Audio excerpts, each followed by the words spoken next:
Guys, into this video ipakita ko sa inyo itong nabili kong flower fan lights guys. Ito po guys maganda siya. May remote control at saka changeable yung colors niya guys ng lights.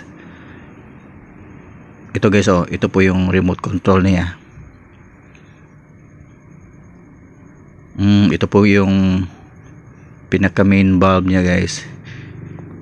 LED lights para ito guys, hindi siya warm light. Ito guys, pinifix ko yung tightness ng ano niya, yung bulb niya. Ito pala guys, ito na yung fan niya, yung propeller fan niya guys.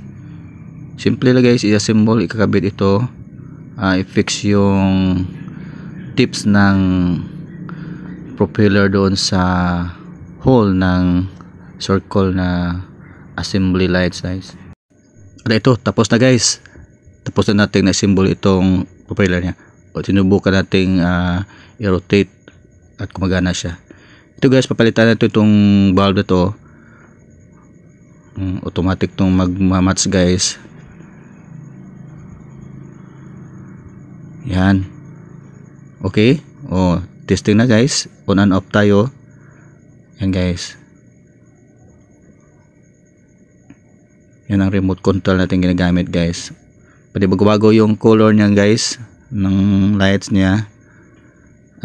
Depende yun sa kung anong gusto nyong color, yung dim, may medium, at para hindi masakit sa mata. Ito guys dark yung ginagamit ko. Ito guys, binalik ko sa lights. Yan.